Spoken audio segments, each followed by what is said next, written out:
What's up, guys? Happy Tuesday. Yeah, it's Tuesday. What's up, man? You guys doing all right?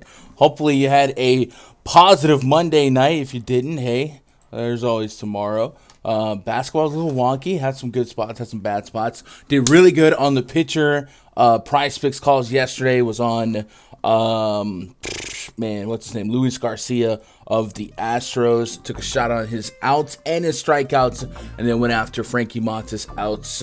All that hit. So I was happy with that. Also got Trey Turner fantasy points. Did not, however, get Kyle Schwarber and Bryce Harper 1.5 total bases. Coors did not stacktivate, but hey, it is what it is. That's baseball. That's why we run the flex plays for baseball, man. I just got a bunch of games typed up in the spreadsheet, so I'm going to try and get some research going. Let's open up all of our windows. We like to have Fangraphs open. We like to have Baseball Savant open. And what we're going to do on this stream, like we have been doing, we're going to just literally research the slate, right? I'm not going to pretend like I got a bunch of polished information to throw at you or nothing like that. We're going to just open the book, do some good old-fashioned research, and I feel like that's been a fun format, and you guys have been chilling with me the last couple of days. We played a little bit of tunes, hang out a little bit, shoot some slugs, have some fun, talk some baseball. A lot of baseball tonight. My Yankees play. However, they did not catch the main slate, which I guess I'm okay with, because I always get third contacts, contact high. I always get contact blamed for when the Yankees don't come through. So we'll get to live without that. We do have a doubleheader going on, the Nats and the D-backs right now. They're middle game one. Dalton Varsho just sent one deep a minute ago. They're going to run it back this afternoon. It's only going to be on the DraftKings side of things. Fanduel will not carry it. And then every other game that we're going to talk about is live. What up to the live chat here? What up, Travis? What up, Steve? What up, Rich? What up, Justin Sports? Jay, look out of here. What up, Jay? What up, Pinstripe Pimp? You guys doing all right today? Hopefully you guys are vibing and maybe making some money. I got this Tigers lineup that came out, so the Yankees could Billy Bop these bums. Robbie Grossman leading off. Austin Meadows. Jonathan Scope. That's 5. Oh, man. Jamer Candelario. Miggy. Spencer Torkelson. Come on. Kill Badu. Nah, hopefully Garrett Cole can dice up that lineup. Tigers just a 3.1 implied run total here. All right, do I got all the screens open? I feel like we do. Did you guys make it out alive last night? Hopefully you did. Let me open up PrizePicks while we're at it, because we're going to talk a couple of these props now that we get a little bit more stability in projecting pitch counts, which was a big help yesterday. Yesterday was like the day we nailed all of our pitching props. So, in the first week or so, we were only guessing 70, 80 pitches for some guys. Now we know. Hey, how's the music? Music too loud, too low? Let me know. We'll adjust. What up, Andrew? Hope you guys are doing all right. Anyway, game number 1. D-backs at the Nats. We got Tyler Gilbert projected to pitch for the D-backs. Jonah Doan for the Nats. Joan is going to be throwing his 3rd start, I believe, here. And I think this is one of those games we're going to be pretty light on offensively because of the doubleheader. It's still 7 innings, right? I will say, for like better pitching that we trust, sometimes these double headers you can still a complete game, but that's probably not going to be my aspirations here. It is encouraging that he got to 91 pitches in his last start, so he could be just completely stretched out. 91 could be where they want him to sit. He keeps getting in trouble. 9 hits in this last game, 4 hits in the game prior. Strikeouts have been okay, not great. Ground ball to fly ball rate pretty even. So I don't have high aspirations of getting to Adon here. And then Tyler Gilbert has really no redeeming qualities coming into this season that I want to make him a priority. But let's see what the plan is here. Plan to call up Gilbert from AAA Reno, start the second game of Tuesday doubleheader. Blah, blah, blah. I can make the transition. All right, so I guess we can look up his minor league stuff if we absolutely want to have every rock turned. Every rock unturned? No, turned. Unturned would just be a rock. That's weird. Why would I even say that? All right, Tyler Gilbert, Reno. Coming in a bit late, starting from the top just to hear your intro makes me. I appreciate that, Jeremiah. I was heavy on the Philly stack. Yeah, so was I. I mean, I still made out with some money last night. That's because I nailed pitching. I always say if I nail pitching, it's going to be a good night. If I don't, it's not. And I nailed pitching. I had a pretty big stake in like Harper and Schwarber in the Phillies offense. They just did not. It just did not. We've got 2 starts from Tyler Gilbert. 6 innings on April 12th.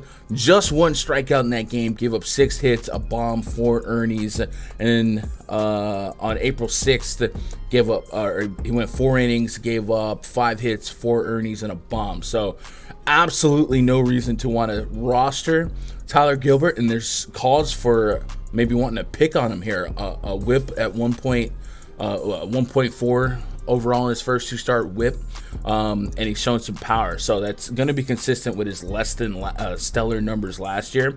And last year what we saw was he gave up some power, particularly to righties, a 159 home run per 9 to righties, high fly ball rate, all that good stuff. No strikeout acumen. So maybe we get some of these Nats at a discounted ownership because of the doubleheader. And if I wanted to pick on these metrics specifically, I'm going to get a plus rating on Nelson Cruz over a 4 rating in the bomb detector. So a couple of names to pluck away. Adone so far has struggled, or at least last year struggled against lefties. We can kind of dig into his minor league stuff from last year, and then also double check where he's been at this year with a little bit of sample size. Remember, we can't take everything that we have jotted down as truth with 9-10 innings, but it's all we got. We gotta have something as a point of reference. Getting them liners ready. I finished 30 in GPP yesterday. Let's go. Swaveless. Am I saying that right? Kickstart. What up, OMG? Think doubleheaders are they back to 9? Okay. Well then, honestly, that was like the one good thing about doubleheaders last year. All right, so back to 9. Then yeah, we could. Then why wouldn't? I guess they just don't know that.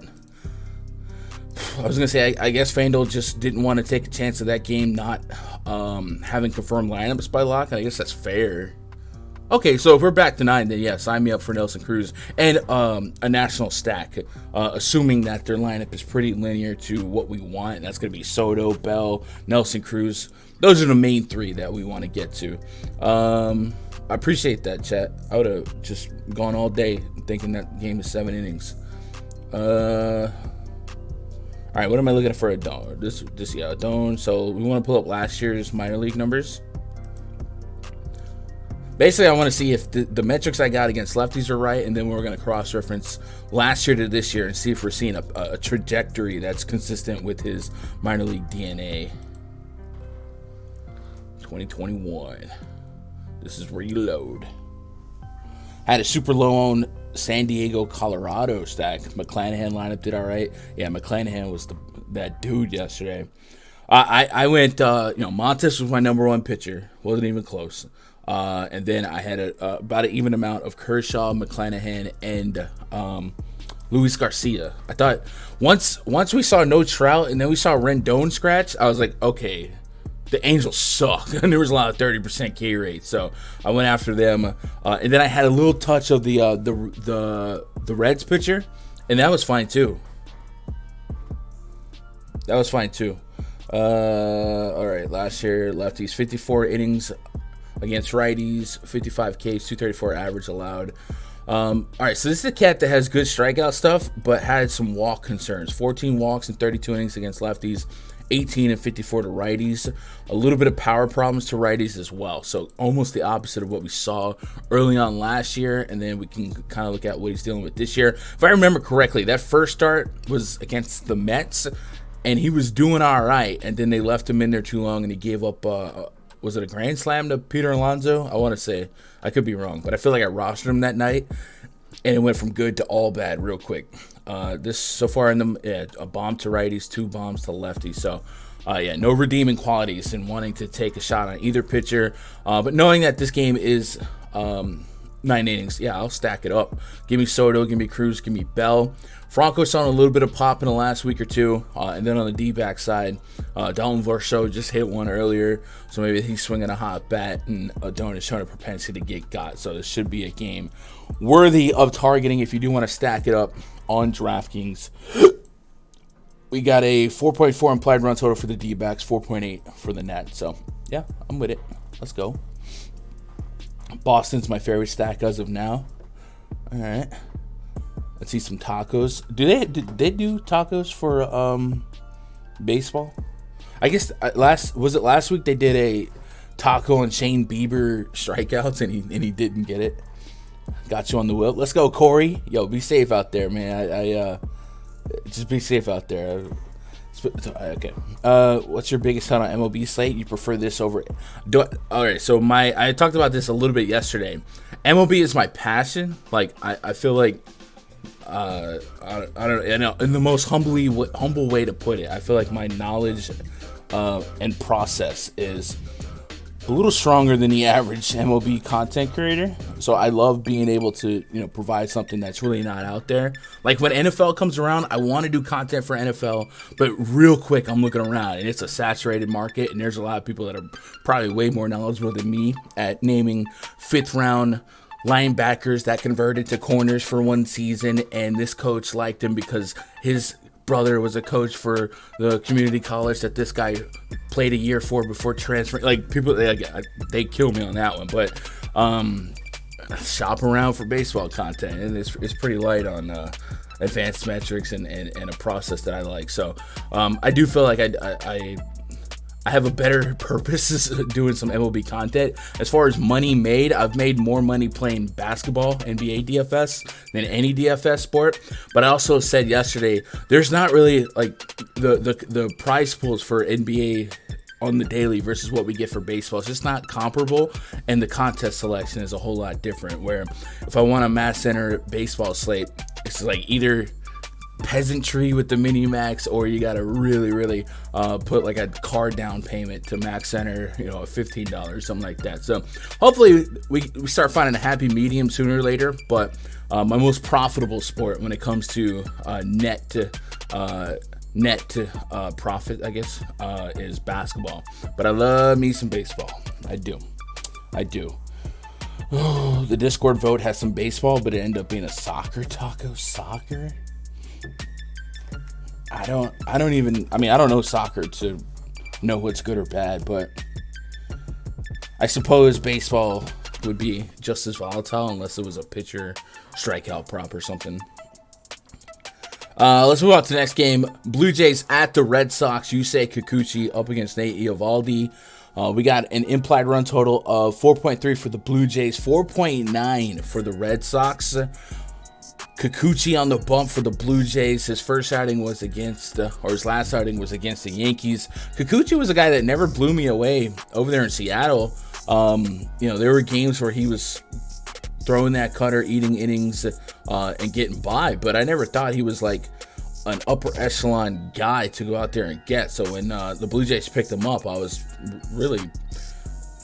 I didn't care. In that first start against New York, 2 strikeouts, 2.2 innings, gave up a bomb, gave up 4 hits. Last year, he allowed a 273 average to righty, a 1.73 homer per 9 to righty. So definitely has some leaks here. And the Red Sox do have a couple perennial lefty mashers. Kike Hernandez at the top of that Red Sox lineup. JD Martinez, Trevor Story, all guys we're going to like for power against lefties. And then Xander Bogaerts was finding his bat a little bit yesterday. Was it yesterday? The day before against the Twins. So there's a couple bats here in the Red Sox lineup that I do like. Over the weekend, there has been a couple opportunities to reset bullpens. I don't know if the Blue Jays were able to take advantage of that as much as they wanted to, but let's see. Blue Jays, yeah, so they're coming up just a straight off day. And then the day prior, we saw Simber. He's a really weird pitcher, but only threw 10 pitches, so he could be available today. Tim Meza, he probably doesn't go today. He's went 3 of the last 4 day games that they had. David Phelps, Julian Merriweather, all those guys are probably up. So I guess if they got through Kikuchi, what I'm saying is they could get to some quality arms out of the bullpen if the game was still within reach and they wanted to keep it fight. It's a division rivalry game, so wins matter. Eovaldi on the bump for the Red Sox, though. He has definitely been their ace, their most trusted workhorse. So if he can, keep this game within a couple of runs while the Red Sox maybe get into Kikuchi, then maybe we do get some of the sour Blue Jays arms first of all. But hey man, Blue Jays are tough to pitch against. They don't offer a ton of strikeout potential in this projected lineup.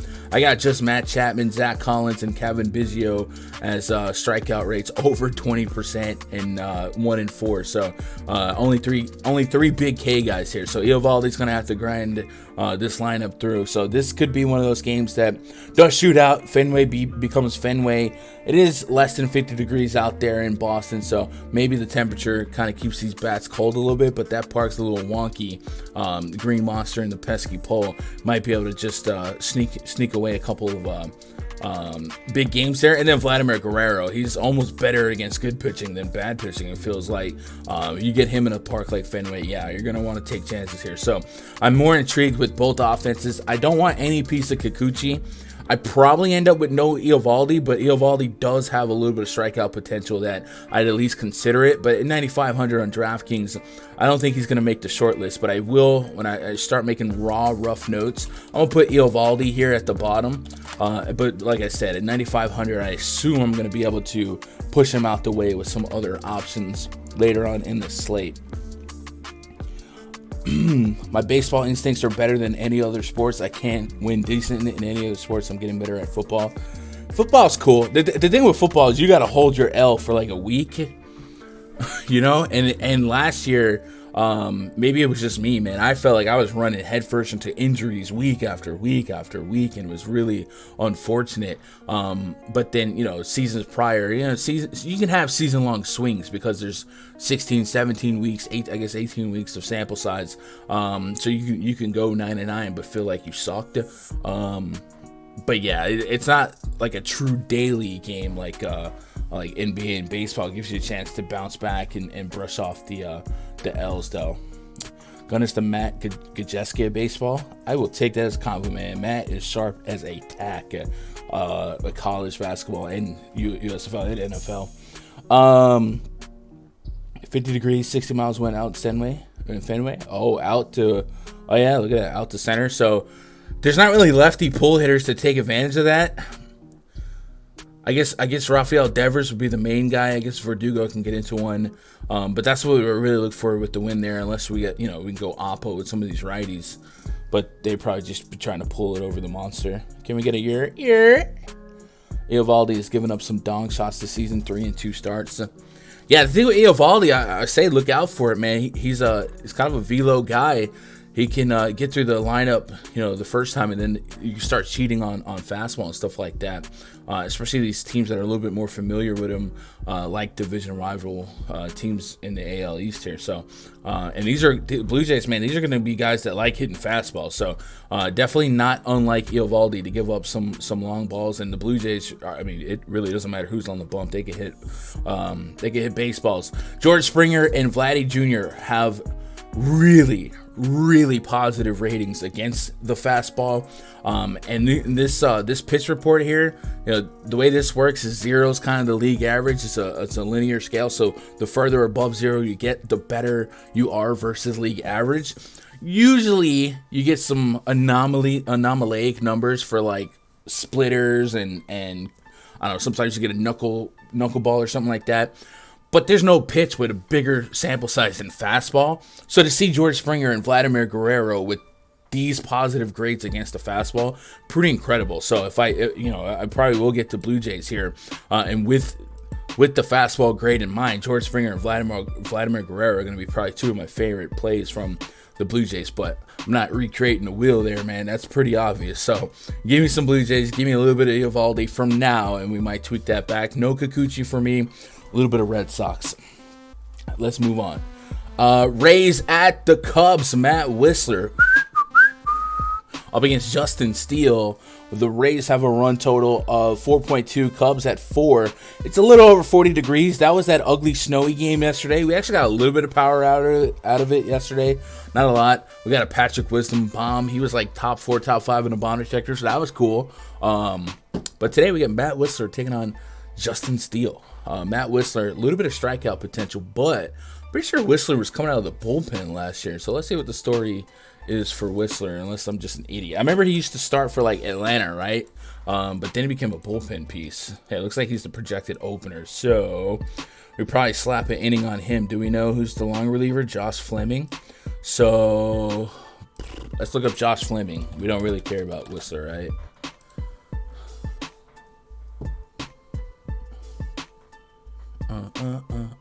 He's a lefty. This season against righties, a 500 average allowed.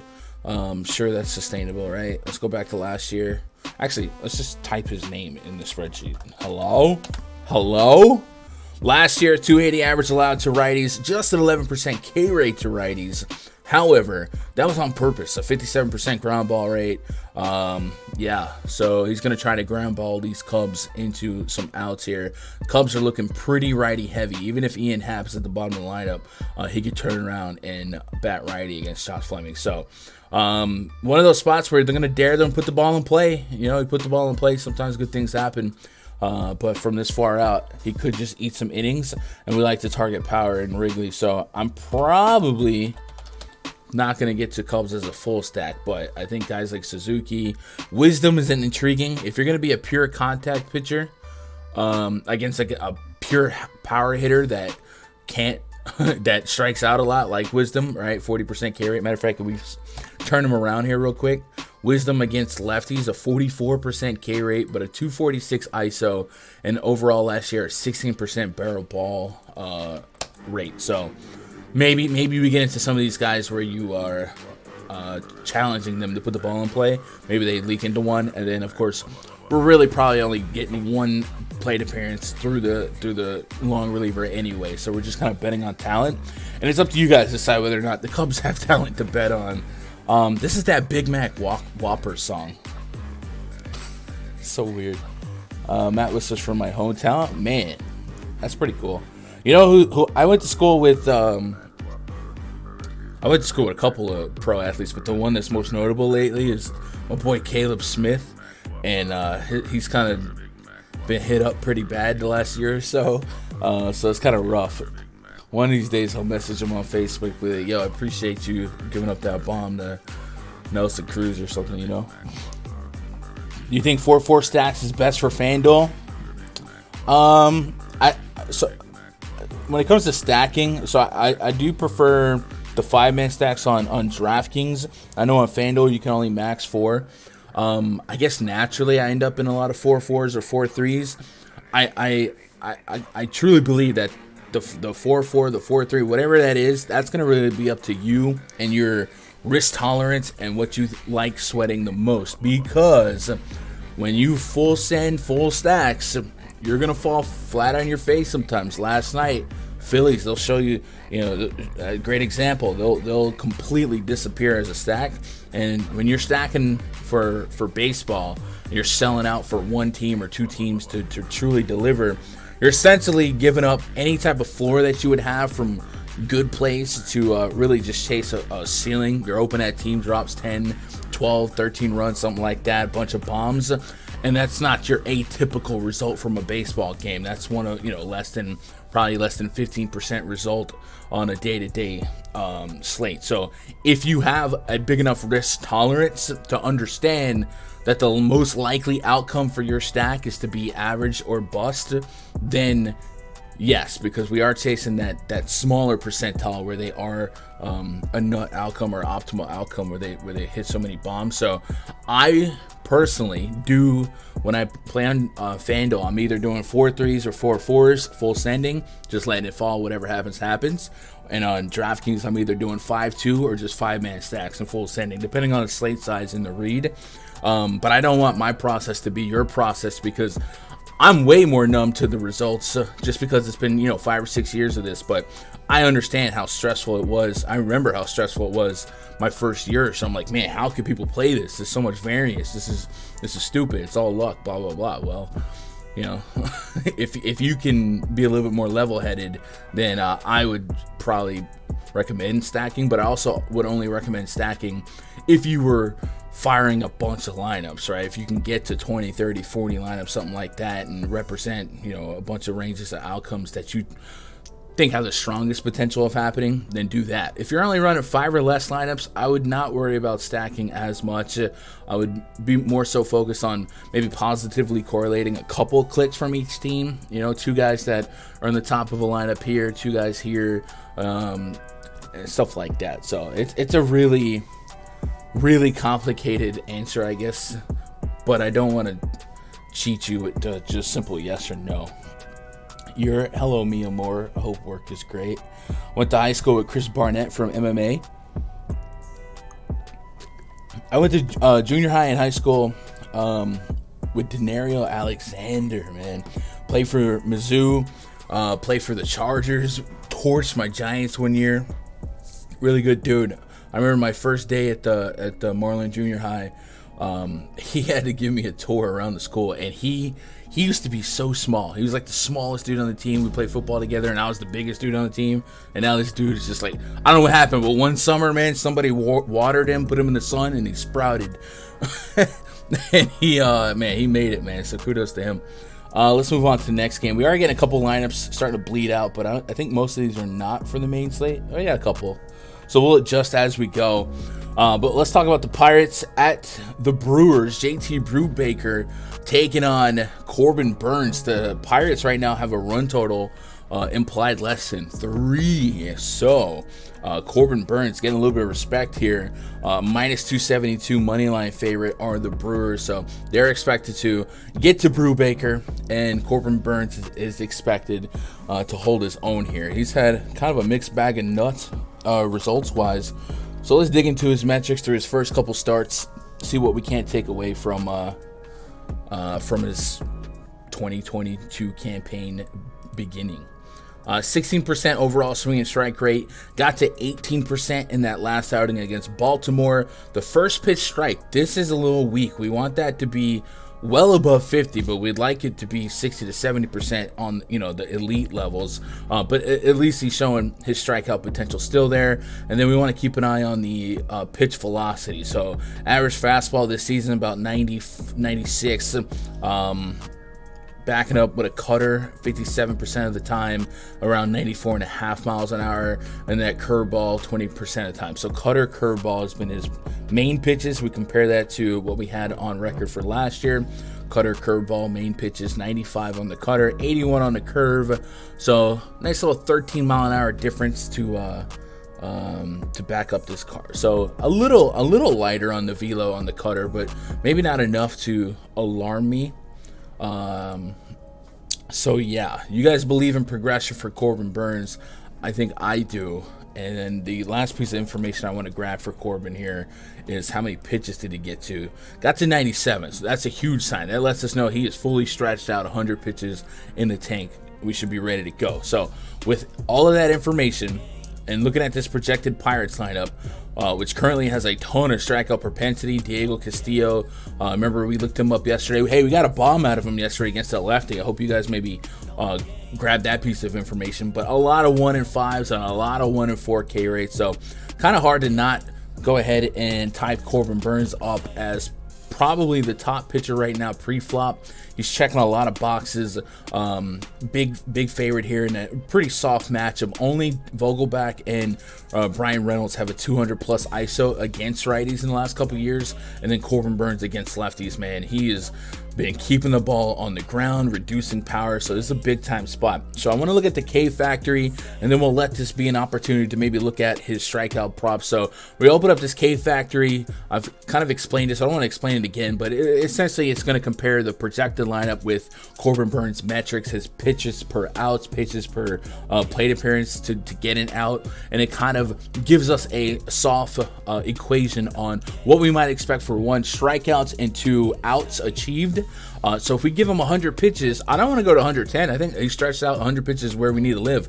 I'm getting 9.2 strikeouts and 21 outs. So referencing PrizePicks here and looking at Corbin Burns, they have 7 strikeouts and 18 outs. So where's the biggest gap? I think 18 outs tells us six innings. So they're pretty much projecting him for a, I guess, quality start if we let the run total tell it. And then the strikeouts maybe has a little bit of upside in it, since we are about 1.5 to 2 higher. No, we're 2 higher than the strikeout prop right now. So I'd be okay with targeting the Corbin Burns strikeout prop. 7 is kind of juiced. I get it. We like to live around 4.5, 5.5, those guys. But I think there's an opportunity for Burns to go above that number. And this was a guy that we saw get double-digit strikeouts a few times last year.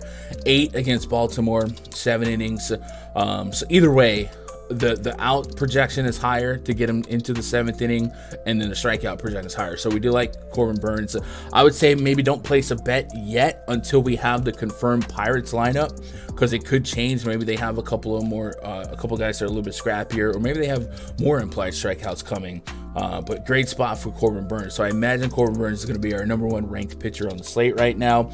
And then looking at the Brewers side, offensively, JT Brubaker comes into this season with a power problem to both sides of the plate. In his last start, he kind of picked up where he left off, right?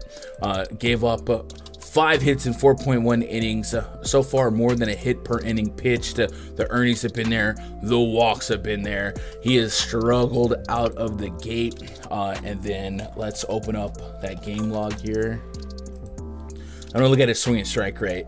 So last year it was at 12%. That's actually better than I thought it would be. Let's see if he's still in the double digits or if he's struggling. 10%. All right, so it's gone down collectively.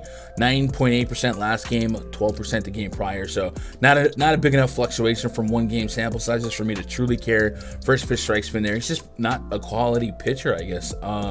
Fastball sent around just below 94, 87 on the slider. We compare that to the metrics from last year. Fastball 97, or no, fastball 93.2, slider 87. So 93.2 to 93. All right, so it's pretty linear. So I'm pretty well confident in just trusting the numbers we have so far. 648 xFIP, 589 Sierra, and then the fly ball rate's higher than the ground ball rate, and the hard contact rate is meh. It's not that bad, but him allowing a decent pull rate and a fly ball rate is likely going to generate some power problems as well. So absolutely no interest in playing JT Brubaker here. We're going to pick on him. Yelich got into a grand slam yesterday. That's a good sign for him. The Brewers are probably way too cheap on Fanduel, all things considered. DK, they're a little bit more appropriately priced through and through. Yelich up to 4,800 on DK, but Fanduel is giving us some opportunities here. So I don't mind that. And I'll get to some Brewers for sure. Brewers have, like you said, almost a 5-run total. So give me some of that. Give me Corbin Burns. Not likely to pick on the Pirates. The only way I would get to, or pick on, to get to a Pirate stack, the only way I would really do that is if Corbin Burns started getting like astronomical ownership, and I just wanted that head stack in case all heck broke loose. But for the most part, no. Get caught up on chat. Corey says, I did some time with Jonathan Crompton down in North Carolina. Went to Tennessee and had a cup of coffee in the NFL. Now he's a car salesman at NC. Last I heard, feels like the next route they tend to go. Yeah, it can get depressing if you start looking at the what ifs and the coulda shouldas, man.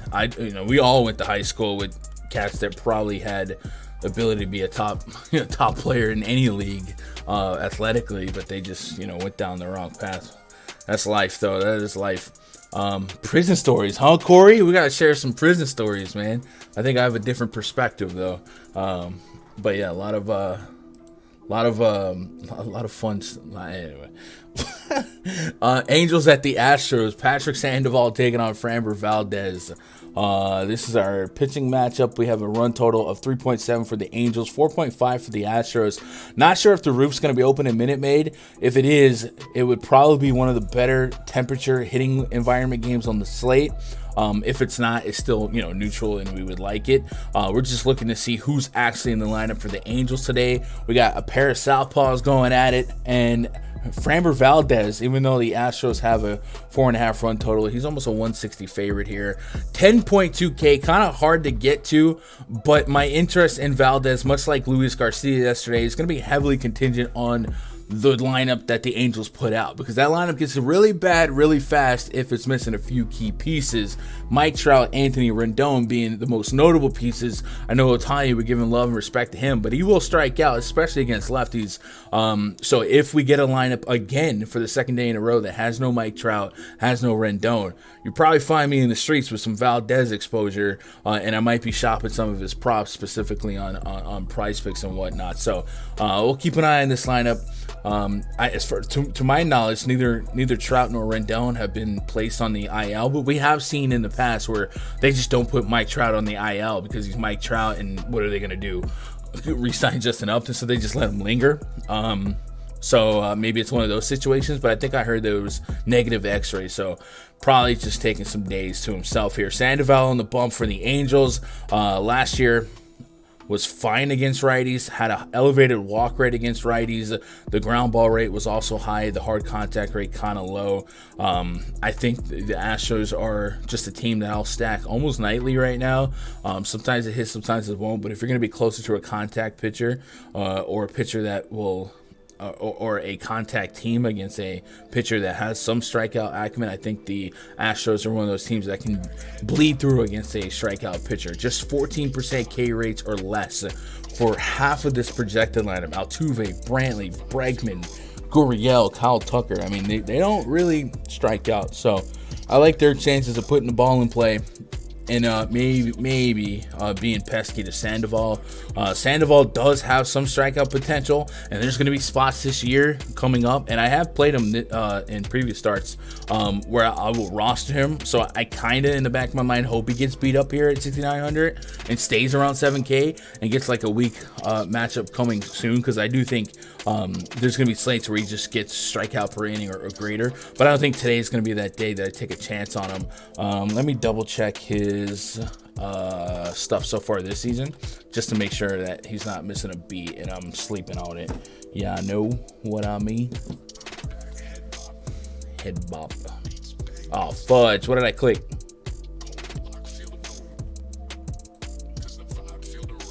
Also went to the same high school as Quentin Moses. Dang. Man, we got all kinds of I guess everyone, right? Anyone who's went to public high school at a decent place has that story. Or, yeah, I went to school with this guy. That's pretty cool.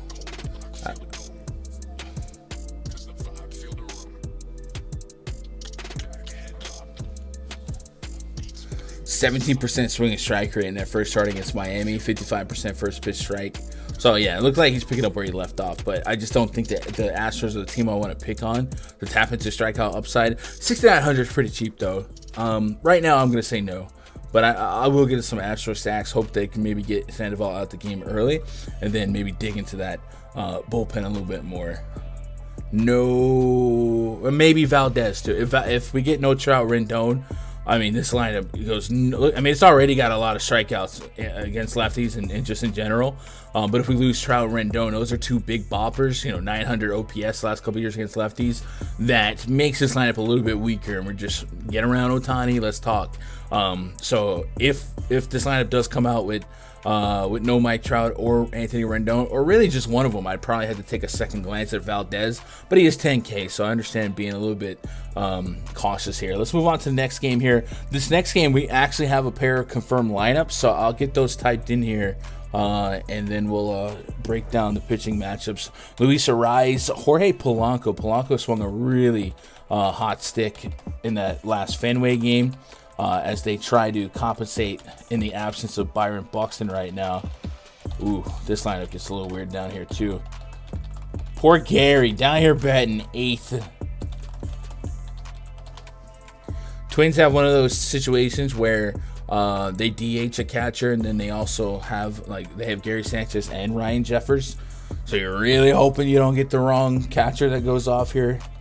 Nicky Lopez batting 2nd for the Royals. Is he the designated bunter? If Whit Merrifield gets on, we've seen that. We've seen that out of Mondesi, which is unfortunate.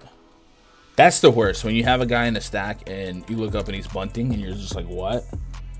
I seen Sed Mullins did that a couple games back. All right, Hunter Dozier, Adalberto, Mondesi, Michael A. Taylor. So, no Buxton for the Twins. Royals look somewhat normal. Santana's in the lineup as well. We have a 4.3 run total for the Royals, 4.4 for the Twins. Chris Archer taking on Carlos Hernandez. Archer has not quite been the dominant pitcher he was years back in Tampa, but I'm curious to see how he looked in that first start. Was he on the opposite side of Kershaw's game? 7.9% swinging strike rate. Through strikes, first pitch strike rate, 71.4%. Pitch type, 93 on the fastball. So he's still primarily a fastball slider guy, which is consistent with what we saw in Tampa. But two pitchers as a starter is really hard to survive in this day and age, because you could just sit one pitch, and why not sit fastball here? So let's go to Archer pitch report. What we had on him, 92 and 87 on this fastball slider. So the velo's fine. Matter of fact, it's up a tick, so that's good. And then we'll go look at the splits and the batted ball data, but there's really just not enough to make any definitive decisions. A pair of doubles against lefties in 1.1 innings. Again, it's the Dodgers, right? That was the Dodgers game. Or am I lying? It was the Dodgers game. So we can somewhat, I don't want to say forgive, but we have to at least give credence to the strength of schedule there. And the Dodgers are the Dodgers, and they have some of the best hitters on the planet. So maybe we'll wait and see before we make a definitive decision. But we do have 19 innings of sample size last year, and then we don't have anything for the last couple years. So we might be leaning more on a gut call here. Do you guys think Archer can get by? We haven't seen him be good in even back to his full 2019 season, so I'm willing to kind of bank on him being closer to that than anything else with a little bit of age on him. So I don't mind picking on him. Based on what we've seen, I probably want to get to the power guys that that can square up fastball sliders better than most. And looking at this lineup for the Royals, Salvador Perez profiles extremely well against both the fastball and slider, so he'd probably be rising to the top of a power metric or a power call for me. And he does have a 4.3 rating on the bomb detector, but understand that it's going to come with a little bit of a low sample size on Archer. However, a 16.5% barrel rate last year, I mean, it's just really, really strong power numbers. And if Archer, ain't gonna strike you out, you're probably gonna have a chance to square up his pitches. At 13% barrel rate last year in 19 innings. So I don't think I'm playing Archer here. I would like to look at Salvador for some power, and then maybe the Royals just generally as a stack, we can get by on them. Twins bullpen has certainly shown some leaks here, so let me go look at that bullpen for them, kind of see who's warmed up. They put up some insurance runs in that last Fenway game, and then I think they had it Griffin Jax was the guy that finished that game for them, so they were pretty much able to hit the reset button on the bullpen. Maybe not fully, but pretty much. So we might see in a competitive game a shot at Tyler Duffy, Joe Smith, Emilio Pagan. And I was like, Emilio! None of these guys are like front end upper echelon names. So yeah, I'd probably get to a little Royal stacks. And then on the Twin side against Carlos Hernandez. Hernandez has been surviving against lefties, but the xFIP says that it's been pure, unadulterated luck, of 5.3 xFIP on a 14% walk rate, meanwhile allowing righties to get on base pretty well as well from the Department of Redundancy Department. So if I remember, Hernandez was a guy with a little bit of velo, but I'm not 100% sure. So let me double check his metrics. I guess we'll look at this season first and foremost. And I also need to make sure we don't have a Luis Garcia situation, because this is another one of those common names that could get us in trouble. 13% swing and strike rate so far this season, 55% first pitch strike. Cool. And then pitch type, fastballs at 95. So it's not extreme velo. 85 on the slider. What did we have last year as a pitch report for him? 97 on the fastball, 85 on the slider. So there's 2 miles per hour on average missing from his fastball, and the slider is also missing a little bit of zip, not as much. And then curveball, changeup. He didn't use a changeup; he used a splitter. So was a changeup his worst pitch? It wasn't a plus pitch. So all right, maybe look out for a little bit of a pitch mix adjustment, but he did have a plus fastball and a plus slider. So if he can get a tertiary pitch that can get him over, might be somebody to look out for. Normally, I don't feel compelled to pitch against the Twins, but this lineup does dampen a little bit without Buxton. The bottom half of the lineup does give you some strikeouts, and maybe this part can bail you out. But there's really no redeeming qualities to want to get to Hernandez. I do think he shows some DNA of perhaps becoming or evolving into a strikeout pitcher, especially based on his 13% swing and strike rate. But we haven't really seen him put it all together yet at the big league level, right? The double-digit swing and strike rate's been there, but the C strike percentage is not what you want. So I'm probably gonna stay away from and hope he doesn't like break the slate, and I probably get some shares of both offenses. But I do think the Twins offense can bust a little bit more than we would want him to, considering the absence of Buxton here. They're built a little bit more for average, but Polanco has shown some promise. Correa's Correa. Kepler, if he can make contact, and Hernandez has allowed a lot of contact to lefties, a 40.5% fly ball rate. So maybe we're stacking both games. Maybe we don't have to give up much equity in 50 to 100 lineups anyway, just to be there. But there are a couple names I don't mind. And Salvador Perez is probably my favorite call from this game if I'm going to specifically grab somebody that I think goes Giabo. Let's get caught up on chat. University of UGA haters. Yeah. What up, Josh? Notepad. Pencil boy coming in here with the notepad. Hate. It's okay. It's all right, though. It's all right. I don't have to buy pencils every month. Phillies at the Rockies. Next game on the docket, we got Kyle Gibson on the bump taking on Kyle Freeland. We've seen a lot of parity in first names lately. The other day we saw Jordan Montgomery taking on, was it Jordan Lyles? Now we get a pair of Kyles. Baseball is beautiful. Life is a simulation. Phillies have a 6.2 run total. Rockies 5.5. Tell them to run it back.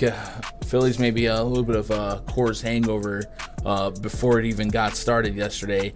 I'm willing to forgive and forget. That's baseball. Freeland, a lefty that has had problems getting righties out. An aggregate basically of a 280 plus average allowed the last 3 years against righties, and he's shown some power problems against righties last year. Does have a start under his belt this year where he threw, or 2 starts where he threw 73, 74 pitches. So probably expect around 75 to 80 pitches out of him if he can get through 5 or 6 innings, which might be easier said than done against this Phillies team. But we'll see. We'll see. They let us down. And we're finding, and you guys will know, or if there's any fellow Yankee fans out there, some of these power-based teams, man, they're going to let us down when the power's not there. Against righties so far, 1 bomb, 353 average, 588 slugging, has also allowed 5 doubles. So 6 of his 12 hits allowed have been for extra bases. So yeah, We can pick on Kyle Freeland still until further notice. If JT Realmuto leads off again, a leadoff catcher in Coors, specifically complementing his strengths when that's hitting lefties, and also he's got a really good base running grade. Rhys Hoskins up there. We're going right back to Phillies, guys. I don't need to spend too much time breaking down Coors.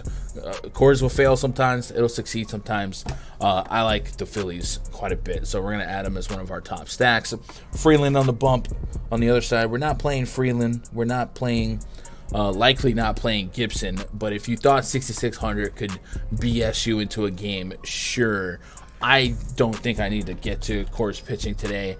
A little bit unlucky at times from watching the Marlins game last time out, but Coors is not a place where we want to tempt fate. 19% swing and strike rate on the season for Kyle Gibson. That's incredible. Last year, just a 10% swing and strike rate and a 9% the season prior. So this could be one of the more prolific jumps in swing and strike rate. So we want to see right now if we can quantify luck or why that's happening. So I want to compare his pitch type and his pitch mix this year to last year. And we're gonna see what he's throwing that he wasn't throwing, or maybe he's gained velocity or something like that. Fastball was sitting about 91.5 miles an hour last year. This year is sitting about 91.8. Nothing's really changed on the usage. Sliders at 18% with 84 miles an hour. Using that a little less. The sliders have been a little bit down. There's a cutter and a curveball and a changeup. So he's added the cutter, and that's probably the biggest. Oh, I'm an idiot. I'm looking on the wrong side. I always do that. All right, so the fastball. All right, fastball's about the same on miles an hour. Sliders 83.5, 84, about the same. Cutters there, 89 on the cutter, 79 on the curveball. So all that's pretty much the same. Are we getting better value numbers? 1.8 on the fastball. Fastball's performed better so far. And then we want to go look at Kyle Gibson on Baseball Savant. Sometimes you get these performances that end up being anomalies after a larger sample size. There's several times we see guys like Martin Perez, J-Hap, guys like that who are perennially 8%, 9%, 10% swing and strike rate guys. Then they'll start a season all of a sudden finding some more whiffs, and then it just goes away. I don't know. What's real? What is the real Kyle Gibson? Let's look at this year for Kyle Gibson. Is that a 44% whiff rate on his sinker? He's just getting whiffs. And then a 38.5% put away percentage on that changeup, 50% on that cutter.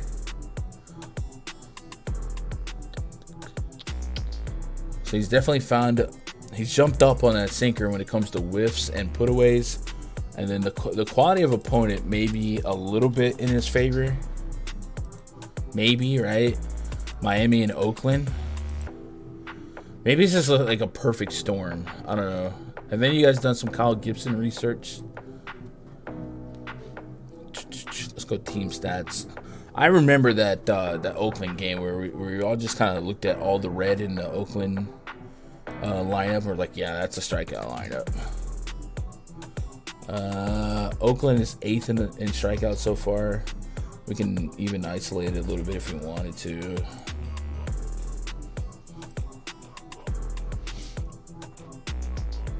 Power teams like the Dodgers don't let us down, unlike the Yankees, who are pretenders. So when I think of the Dodgers, don't get me wrong, they have power, but I don't define them as a power team. You know what I mean? Trey Turner can get on base, still a bag. Bellinger can still a bag. Muncy can get on. I mean, those are just really good OBP guys. Same with Freddie Freeman. When I was saying power, I just meant like guys that we look for to hit dingers. Like, it's very rare that the Yankees can drop 7 runs without 3 homers. You know what I mean? Dodgers can do it by nickel and diamond and playing manufactured runs. But yeah, I get what you're saying. So Oakland has been 11th in strikeouts versus righties. Miami is down here. I don't know what to make of this Kyle Gibson resurgence, but I don't know that Coors is the place I want to double down on him. But I don't know that it's not. Maybe 66 is really doggone cheap. there's enough reason to be pessimistic about one, his defense, right? When he's on, he can be a ground ball pitcher. Last year, 50% ground ball rate to righties, 46% ground ball rate to lefties. Ground balls against that defense is not necessarily a safe thing. I'll say 66 is kind of light, and there are some strikeouts in the bottom half of this Rockies lineup. I might meditate on this one, and then maybe we'll circle back later and get to a little bit of 6,600 Kyle Gibson. Just looking for 12, 15 fantasy points, because there's maybe the verdict is still out. You know, going full Philly with Gibson. You like Gibson, Dorothy? Okay. 276 xFIP for Gibson so far the year. That's me. Yeah, that's really doggone good. How many quality starts did Gibson have last season? Let's see. Let's guess. 3.71 ERA with 182 innings. So I'm a guess because I'm a nerd, and then we're gonna go look. So what's 182 divided by, let's say 6? 30 games. So out of 30 games, I would give him. I'm gonna give him 12. That's my guess.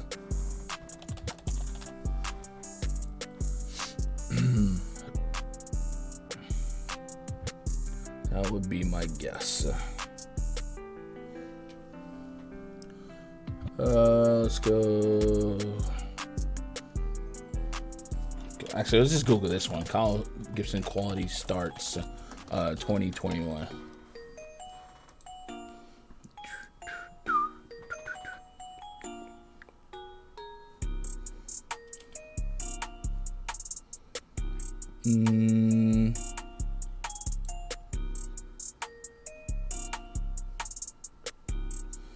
We have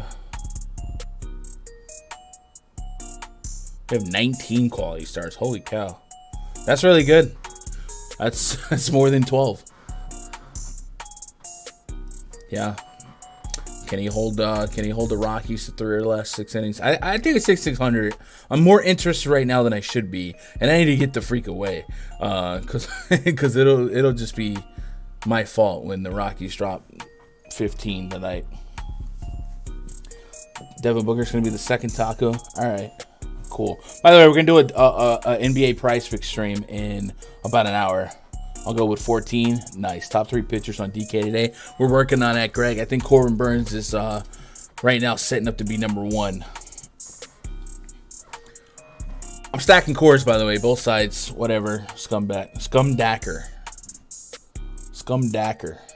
Orioles at the Athletics. Chris Ellis taking on Cole Irvin. Almost said Anthony. Orioles have a 3.7 run total. Athletics 4.4. It's about 50 degrees out there in Oakland Coliseum. Yesterday, Athletics put a pair on the Rona list. And this lineup that was already strikeout prone got a little bit more strikeout prone, lost a little bit more power. I wish it was anybody, not Chris Ellis, for me to maybe take advantage of and pick on this depleted A's lineup. But I don't believe I rolled out of bed this morning to roster Chris Ellis. But hey, we'll look into him. Right? We'll look into him. Orioles reassigned Ellis to where they can't Wednesday, blah, blah, blah. All right, so let's see what Ellis has got going on in the minors. Does he have a start? Norfolk.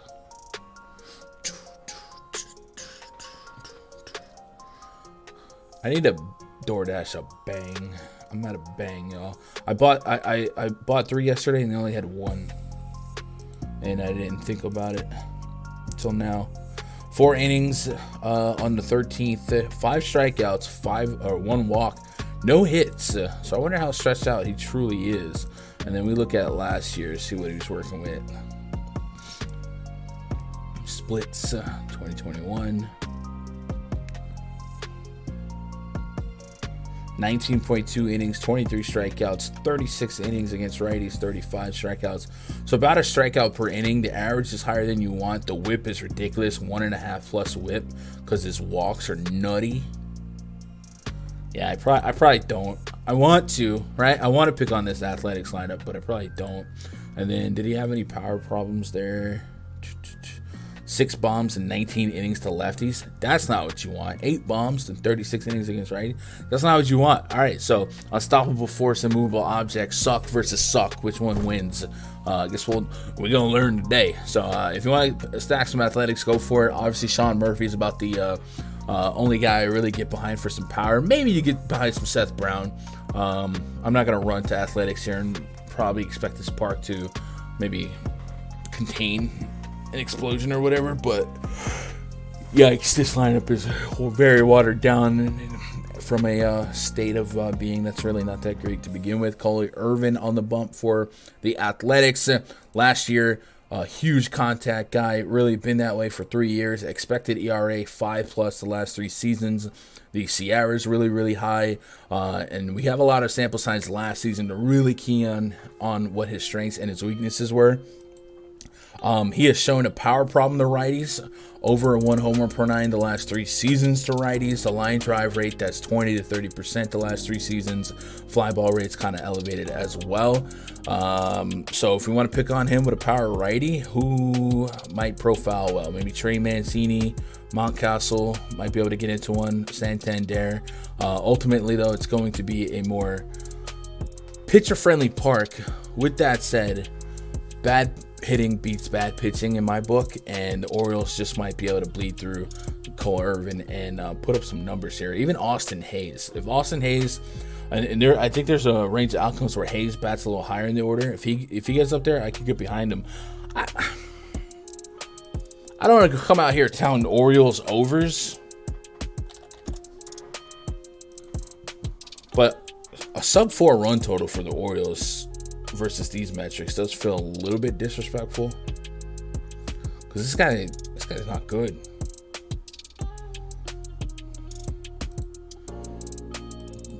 Four xFIP against the Rays, 4.78 against the Phillies.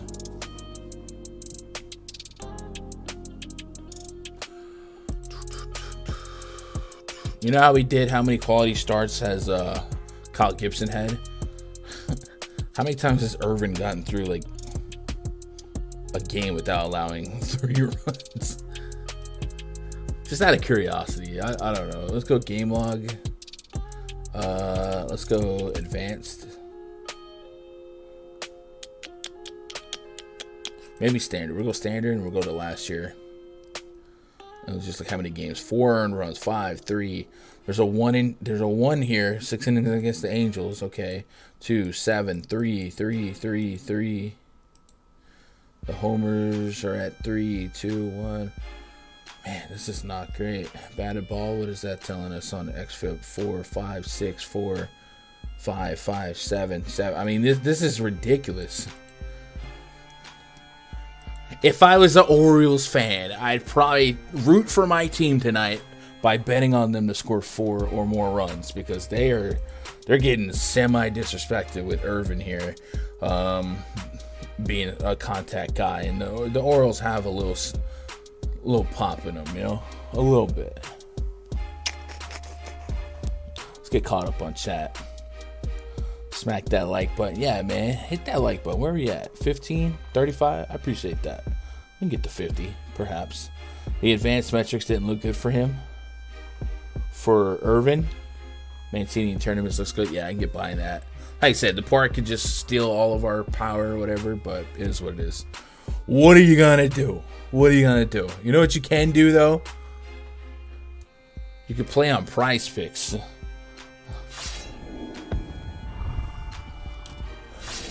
And if you play on PrizePicks, or if you haven't played on PrizePicks and you want to play on PrizePicks, you should sign up using code GUNDACKER, because when you do, they show me some love, and they will also show you some love, allow you to double your first deposit up to $100.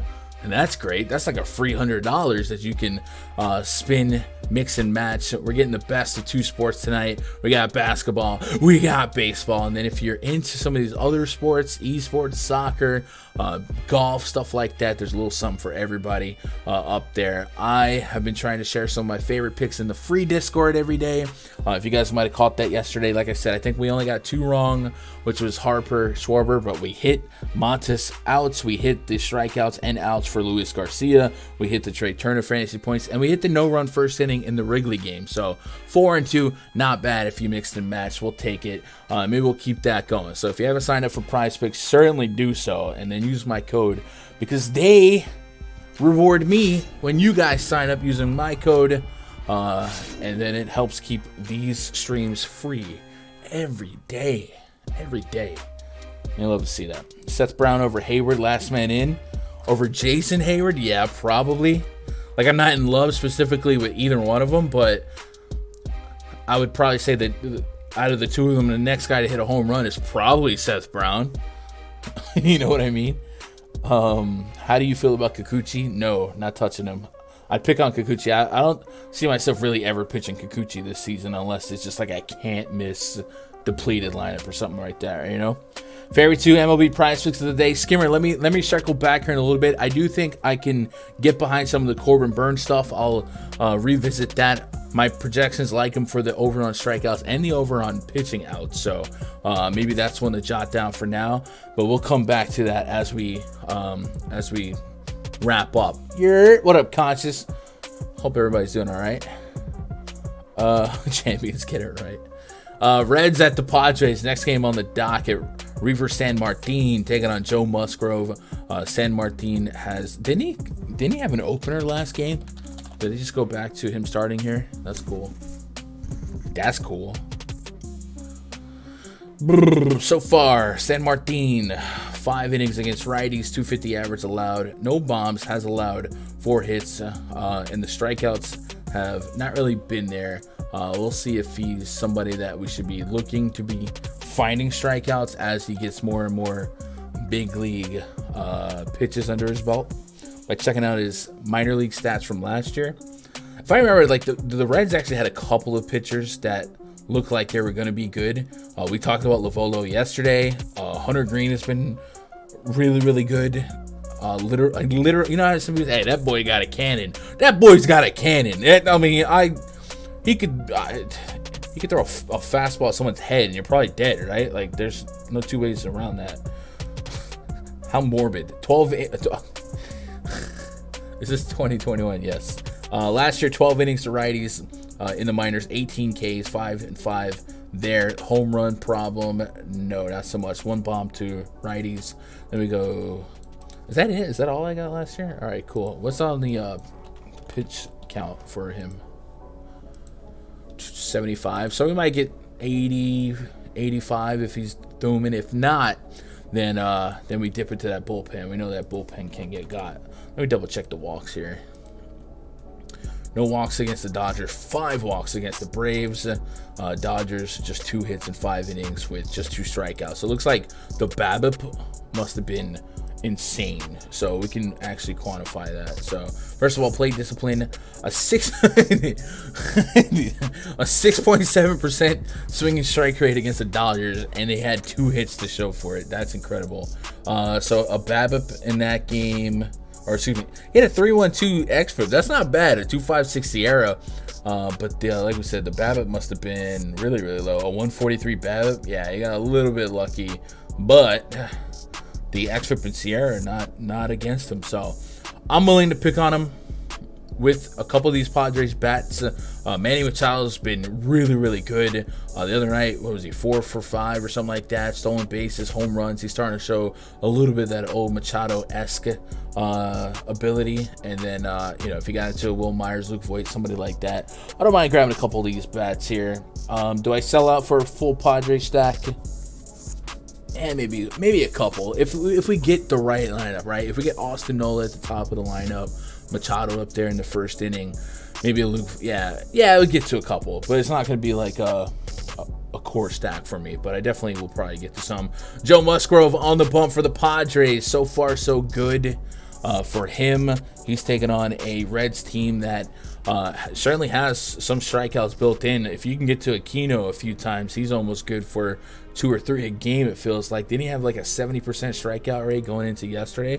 That's pretty crazy. 89 pitches for Musgrove in his last start, so that's right around that increase of 10 to 15 pitches per start, so maybe he can get up to 100 if he needed to today, although I kind of expect him to relax. If he gets to 6 innings, then 6 innings is really all you need. 28 and 22 fantasy points his first 2 games. First game against Arizona can be pesky and not strike out, but him coming out of that game with a quality start I like, and then surviving against the Braves, easier said than done. So Musgrove so far so good. We'll check out his analytics and stuff like that, and just try and support what we like here and back up the stats from last year. I like to do this. You'll probably see me doing this probably every slate ever, but especially early on in the season, where the spreadsheet that we're looking at aesthetically is a lot of last year and the year before. There is some turnover. There are some adjustments for the pitchers make. There are some times where pitchers lose or gain velocity. So I always want to just make sure that everything's on the up and up, especially now that we have a couple of games of data for most of these guys. 11.7% swing and strike rate for Joe Musgrove throughout the first 2 games. Let's go to batted ball data. XFIP is on his side. You like to see that. The Sierra's on his side. You like to see that. And then we will look at pitch type. Fastball, 92 miles an hour. Slider, 83. The cutter, and then curveball, changeup. So him just being able to use 4 or 5 pitches here, that's huge. That's like Yu Darvish-esque levels, right? Last year for him, we saw pretty similar usage rate on all that, so able to get by. If that fastball can perform a little bit better here for him, I think we should get a pretty decent season out of Joe Musgrove this year. I feel like an ant just bit me, but I don't feel it. I don't know. Chat, let me know if there's a spider crawling on me, right? That hurt. Whatever that was, that hurt. So we're going to play some Joe Musgrove here. In this projected lineup, not confirmed, 1 in 5 to 1 in 4 K rates against righties for Jake Fraley, for Nick Senzel, Tommy Pham, Tyler Stevenson, Aquino. We talked about his strikeout woes. Colin Moran, Brandon Drury, all these guys can get got. And then Musgrove with this righty and lefties. We could focus on a 27+% K rate to lefties the last 2 years. Same against righties. The ground ball rate just fine. So we're going to like us some Joe Musgrove. So let's refer to the K factory here. We said Musgrove got to 89 pitches. So we can go 90 to 100. So let's do 90 and let's do 100 into the K factory. At 90 pitches against this projected lineup, I'm getting 7 strikeouts. At 100, I'm getting 7.8. And then at 90 pitches, I'm getting 19.3 outs and then 21.5 outs at 100 pitches. So let's compare that to what PrizePicks is offering on Mr. Musgrove. 6 strikeouts. What did I say at 90? I'm at 7. So I am slightly on the over, but I'm not getting a ton of difference, just 1. And then on outs, they have them at 18 outs, which is 6 innings. I have them at 19 to 21, which is 6.1 or better. So I'm slightly on the over on those two. He is a minus 210 favorite, so maybe you can scoop and score some fantasy points here. But I'd probably be looking at outs or strikeouts here, because the K factory does like it. But again, I don't like to lock in on those until those lineups are confirmed, because you just never know. One guy could be the difference in a strikeout on some of these props, and that's why I like the K factory. It's not a static projection. It's completely reactive to the lineup that's entered as far as they're projected or they're confirmed, you know. So, like, if Votto were to get a day off sometime soon, that would probably boost the K rate potential for him here. Here, what up, Tall?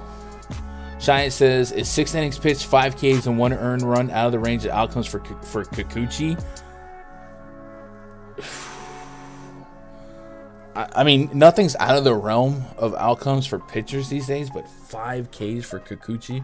I mean, we'll just go with the projections here. I personally don't think he could do that against this lineup, but I don't have a confirmed Red Sox lineup put in, so I'll just show you what the metrics tell me. And now these metrics, I'll have to design a model that maybe spits back quality star potential, but basically this model is based on pitches per outs per plate appearance. So we put in a a big formula on hitters per outs per plate appearance versus hand, blah, blah, blah, blah. It's a whole process, trust me. So we got him to 84 pitches last start. I probably don't expect him ever to go much higher. Even when he was in Seattle, he wasn't like a 100+ pitch guy. So let's give him let's give him 90, right? It's a little aggressive, but it's still modest. And I don't think 90 is going to really satisfy what we want. So if we go 90 pitches in the K factor against this projected lineup, I guess I'm getting a little bit of strikeouts. If I'm at 80, I'm getting 5.9. If I'm at 80, I'm getting 16.7 outs. Maybe the metrics like him more than I do. Maybe it's a gut thing. Man, how often do we get those type of games at it? You say Kikuchi. Let's see. Especially against this Red Sox lineup. Like, if we got, I don't know, I guess if we got a different lineup, I could change my tune, but Kike Hernandez, JD Martinez, Xander Bogaerts, and even at the bottom of the order, there's a couple guys that can get there against lefties. So your benchmark is 5 strikeouts. Let's see, 5 strikeouts, 3-3, 8 against Arizona, 4-3-2. I mean, that's just really not his game. There's a couple of them. So I guess if your question is it out of the range of outcomes, no. But I personally will have 0% exposure to Kikuchi here. And I'm a little bit more into the Red Sox stack, but go with your gut. You know what I mean? You got that feeling in your bad knee. As my boy Josh says, that your biggest edge is your gut, right? Yeah, I'm trying to help you out with a justification. I'm at a loss. So for me, no, but I guess it's possible. Red Sox lineup is out. All right, maybe with that we can adjust. So let's go back and type that up. This lineup actually looks better now than it did a minute ago. I guess Devers Devers is there. All right, let me tell you, Trevor Story batting second. I mean, that's basically his purpose in life is to hit lefties now, right? Xander Bogaerts, JD Martinez, Alex Verdugo gets a little bit of a promotion here. Bobby Dow back. Oh man. I mean, the more I'm typing this lineup, the more I just want to stack Red Sox. Connor Wong. What is Connor Wong? Hey, playing Connor is Wong. I don't want to be right. See what he's doing in the minors against lefties. So we got another Diego Castillo on our hands. Splits. Just very limited at best this year, so we won't get too attached to his results so far. But last year against lefties, 45 at bats, 289 batting average. Not really a power guy, it looks like. OPS is at like 700, so yeah. But kind of decent. 290 batting average, essentially. Any stolen base potential? No. No homers. All right, so no power, just a little contact guy. So we don't have to go crazy with that. I'm not really running there. That spreadsheet is the bomb. Man, I've been trying to tell y'all, man, my baseball product is probably the best thing I've ever done. But no one cares about baseball, so it doesn't really get the love.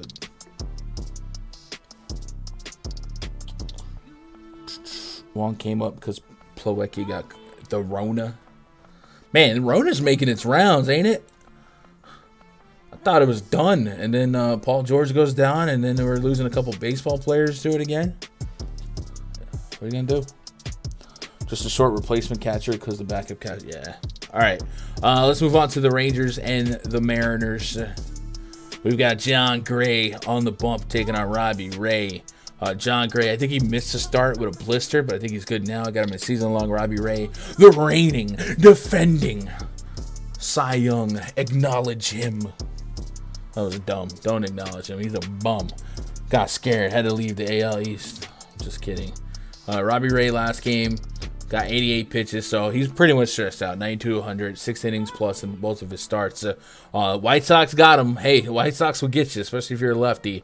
So that's nothing to be ashamed of. But Robbie Ray did have, always has a little bit of home run propensity, especially to power righties. So maybe there's a couple of troublesome spots in this lineup for him. I do want to go look at his pitch mix so far this season.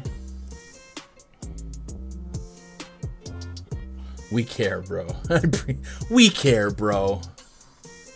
Game log for Robbie Ray. What up, Antoine? Doing all right. How about the under on Milwaukee Pittsburgh first inning on PrizePicks? See, it sounds good, but I don't trust JT Brubaker to hold it down. 10.9% swinging strike rate overall. But again, that's heavily influenced by the White Sox games doing just fine against the Twins. Let's look at batted ball data. XFIP 408.55. Yeah, he's a guy that's even last year thought he was overperforming. His left on base percentage last year was actually ignorant. But he's just Robbie Ray, man. Strikeouts and home runs. What are you going to get? The left-handed Max Scherzer, for lack of a better term. So if you want to play him against this Rangers lineup, I wouldn't talk you off of it, but like I've been tooting the Rangers horn all season. They have some power, both sides of the plate. Marcus Semien, Mitch Garver, Adalis Garcia. They got all those guys can smack some lefties here. And then you got some sneaky power in the bottom of the lineup. Charlie Culberson. That's all he does. That's what he's there for. Hit some lefties. Andy, I took a pill and Ibanez. He's in the bottom of the lineup. Nick Solak. So this is one of those spots where Scum Dacker's going to rear his ugly head and play both sides. I'm going to have a little bit of Robbie Ray, a little bit of Ranger stacks, and I could probably be above the field on really both regards and not have to give up too much equity in my lineups. And then John Gray, 8,200 on DraftKings. Gray was somebody I was watching pretty intently in that first start against Toronto because in the offseason he was getting... or he added a new slider. Him and Dane Dunning, for that matter, their pitching coach kind of worked with him. But John Gray is just better strikeout pitcher. But I guess since he only got to 70 pitches coming off a blister, maybe that slider has something to do with his blister. Maybe I'm only getting to 80 pitches here, so maybe I don't have to go too crazy with wanting to play him. But I am continuing to have interest in John Gray's evolution as a non-course pitcher and as as he starts to develop this slider. So maybe we'll just, since we're talking about it, go look at that game against the Blue Jays. Because remember, first of all, the Blue Jays, not a strikeout team, and they're really, really good. So for him to hold his own, you remember that was the game they were up like 7-0, and then Gray had a blister and had to go. He had a 13% swinging strike rate on a almost 69% first pitch strike. So both that's very respectable, very good. Batted ball data gave us a 3.28 xFIP. That's pretty good. And then what's most important, the pitch type, 33% on this slider. We go look at the information we have on John Gray from last year. Slider, fastball, curveball, changeup. So let's go look at John Gray's baseball savant. I know it's savant. John Gray. Robbie Raines. Robbie Raines. Yes, I didn't even. Yo, Steve. You.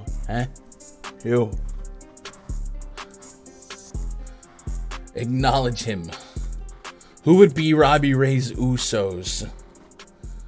We would call him the Toros. I don't know. All right, now we just made it weird. That's on me. I take the blame for that one. All right, let's look at slider. So slider had a 54% whiff rate so far in that game against the Blue Jays. Last year, his average whiff rate was about 39%. So a little bit of an increase, but again, just one game sample size, just 24 pitches. That can go up and go down. We also want to look at the spin rate on the slider, which is actually lower than what he had last year. So maybe that was a product of the blister developing. So maybe we just don't overthink it here. All right, if I'm running 150, I might get a kiss of John Gray in the back end, 8,200. Hope for 16 fantasy points, and I would like to see a more strikeout prone lineup though. I think this game could be fun to target, maybe a little bit of offense. Looking at run totals, 3.5 for the Rangers and 4.1 for the Mariners. So kind of like the Orioles, where I think the Rangers have enough pop where 3.5 runs could be attackable, because Robbie Ray is very prone to giving up some power, and the bomb detector has a lot of Rangers at the top. Last year, Robbie Ray allowed a 46% fly ball rate and a 9.8% barrel rate. So I guess we can double check the fly ball. I don't even know why we're looking at it. We gave it 3 bombs to Chicago. Of course, the fly ball rate's gonna still be high, but mine as well, since we're researching it. What did I just click? Okay, splits, bam. Let's go fly ball percentage. Yeah.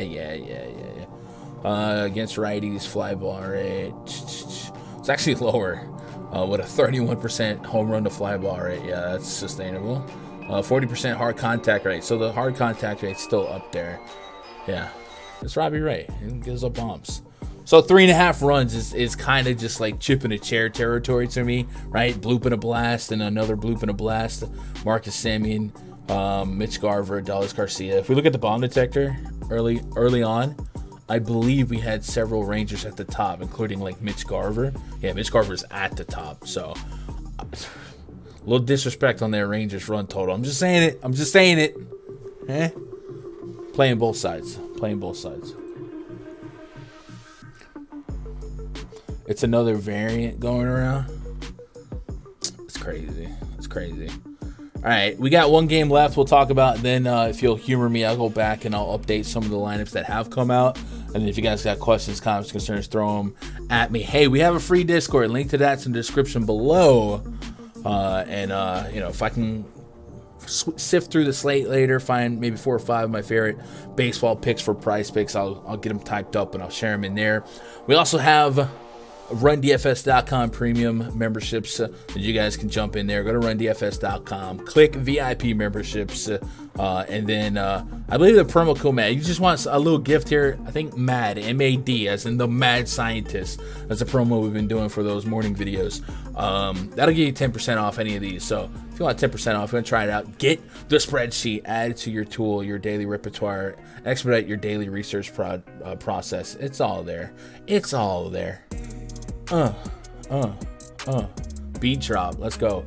Braves at the Dodgers. Max Fried taking on Walker Buehler. We got a 3.7 implied run total for the Braves. 4.5 for the Dodgers.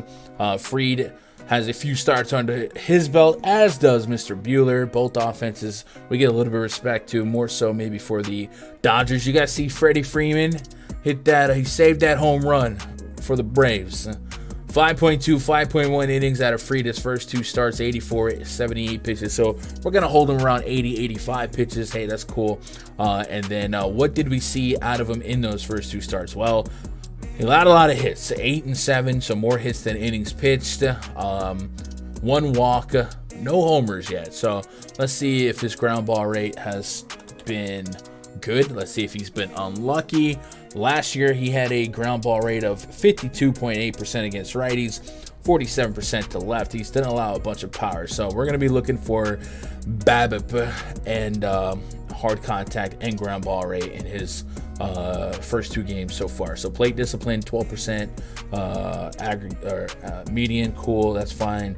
Batted ball data, ground ball rate has been 48.6%, fly ball rate's 21, that's good. The xFIP, really good, 3 on the xFIP, 3.2 on the Sierra. So we're building a case to suggest that Max Fried's been particularly unlucky.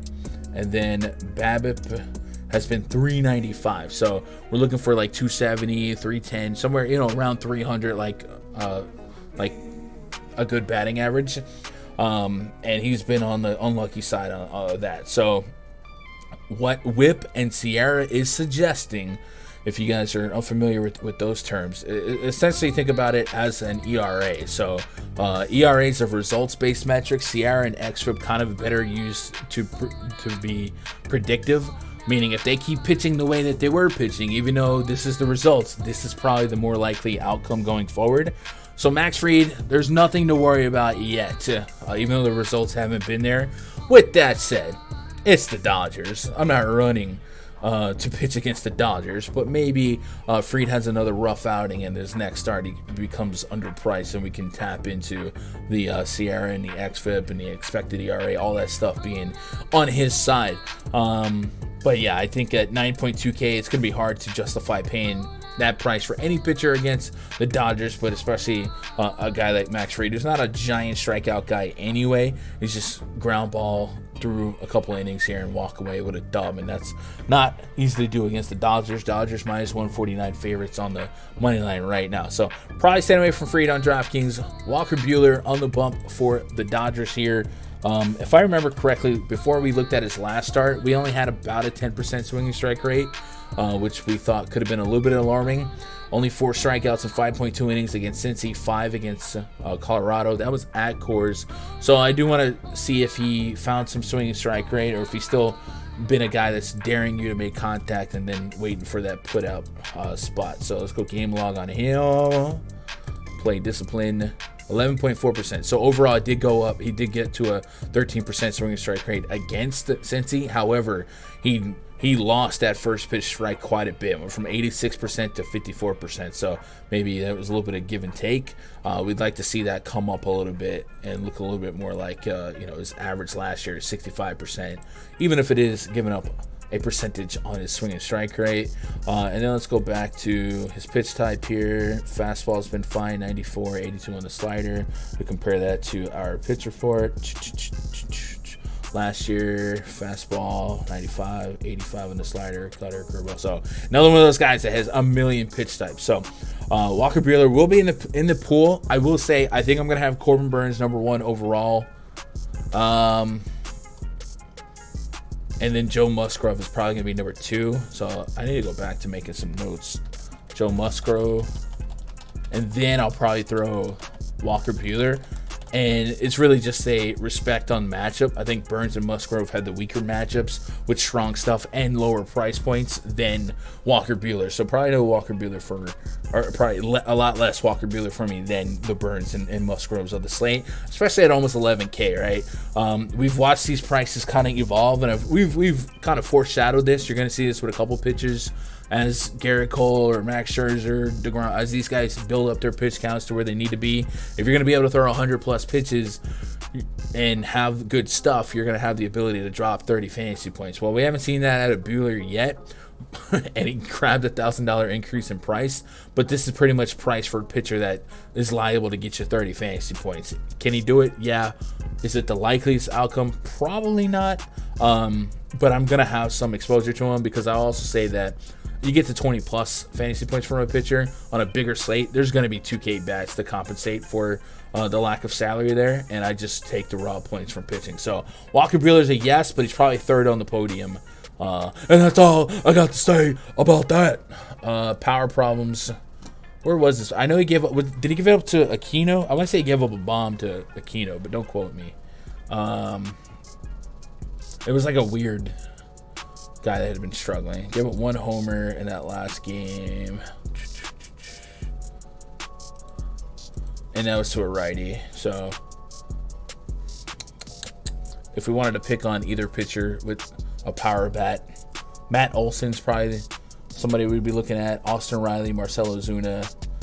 I don't think we have to give up a lot of equity to stack Braves just to do it, but the Dodgers, even backing up Walker Buehler, is probably pretty solid bullpen options, unless you got like a David Price. But yeah, we can stack some Dodgers though. Dodgers really low run total, so they'll probably have some low ownership. Gotta imagine, and I haven't looked yet, but gotta imagine Coors is still going to soak up a lot of ownership here. And there's not a lot of, like, outside of Coors, there's not a lot of 5+ runs. Brewers are flirting with 5. The Red Sox are flirting with 5. So, yeah, there's not a lot of giant run totals. I think the Nats and D-backs could get a little scrappy, too. Matter of fact, let's look at that game right now and see what... I know on doubleheaders, I think you can add 2 players to the roster. I'm just kind of curious to see if they've... who's come out the bullpen, because they're probably not throwing twice. Most of them are probably not throwing twice, I'll say. Arizona, Washington. So, backing up Bumgarner. I hate Bumgarner. Look at him surviving yet again. No Ernie's. Unearned runs. All right. Wendelken for the D-backs. And after Josiah Gray, they saw Sean Doolittle, Steve Cishek, and Finnegan. So, what are the odds that Doolittle and Cishek? Doolittle, yeah. So, those are probably two of their better arms. So, I'm thinking about gravitating toward this Nats D-backs game as a stack here. Let me look at Nationals bullpen. Cishek. Yeah, I don't think Cishek is going to pitch the second game. I'd be somewhat surprised if Doolittle did. Finnegan came out. So the rest of these guys are kind of bums. And we talked about this this kid from Jonah Doan. He's been all right, but he can get in trouble. So I might get to a D-back stack a little bit more. And then Gilbert's been really, really bad for them. So I don't know, just something to think about as that game develops. Just kind of keep an eye on what arms are coming out of the bullpen for them. And it's 3-1 right now. So all right, cool. What do you guys got, chat? We'll update some lineups here, but any thoughts? Any home run calls? Going back to Phillies tonight? I think I will. Yeah, team underground. We got to have goldfish memory, especially in baseball. Good stacks are going to fail 85% of the time, right? Man, did I call the Phillies busting? You got to let me victory lap that one. Didn't you say you were going to play the Phillies, though? What up, Craig? Going back to Mitch Garver for a second. PrizePicks has his total bases at half a base. Ooh, is that decent for his matchup today? He's gone without a hit in his last 2 games. So, Craig, I believe he's number 1 on the bomb detector. He is. So, half a base. If he's going to be batting third, have that type of at-bat equity as a road guy. And I don't think that's confirmed yet, right? But I do like that call. I do like that call quite a bit. That lineup is not out, right? That's a great call, actually. Craig, I might actually end up adding that to my list here. I'd wait for it to be confirmed, but if he's batting top 3 in that lineup, even if it's not Robbie Ray, I believe in his hitting acumen a little bit more. That just getting on base once with even if it's just a single, I can get behind. What's his fantasy point at? Or do they even have one? Nope, just total bases. That's intriguing. What was I looking at? Oh, let me see where he's been at as far as hitting this year. It's been all right. He's hitting lefties a little bit better. Has 2 strikeouts, 9 at bats against lefties. And then last year he was just fine. So I like that call a lot, Craig. I like that call. I did not say that. I was strongly against the Phillies. All right, Sean. I don't remember enough to know, but congrats on fading the Phillies. Who was the stack last night that you had to have? Was it Milwaukee, I guess? Yeah? Or it was like Yordan Alvarez got 2 bombs. Yelich hit a grand slam. Patrick Wisdom hit a homer. I'm just trying to think about homers last night. Felt like a quiet night. So maybe it was a night where not a stack was the optimal, but don't quote me. All right, let's make sure we have the lineups updated, and then we'll try to get out of here. Remember, I'm going to be live again in about 20 minutes with Josh. We're going to talk some basketball tonight, playoff basketball. Vogelbach, Brian Reynolds, Key Brian Hayes, Sasugo, Ben Gamel, Josh Van Meter, Cole Tucker.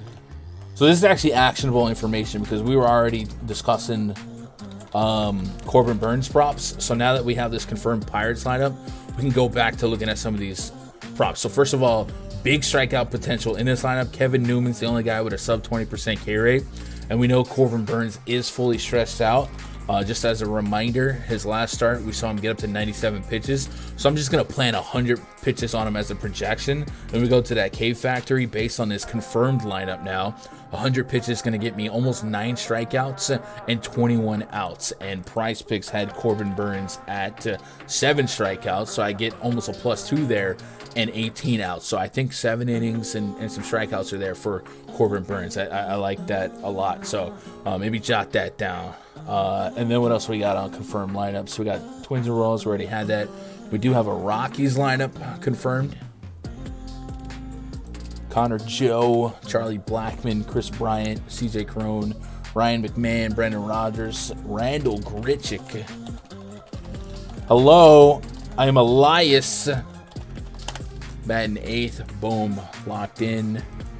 Was that doing anything for us? Nothing drastic. I'm still meditating on pitching Gibson, and that's all of our confirmed lineups, right? That's what we got.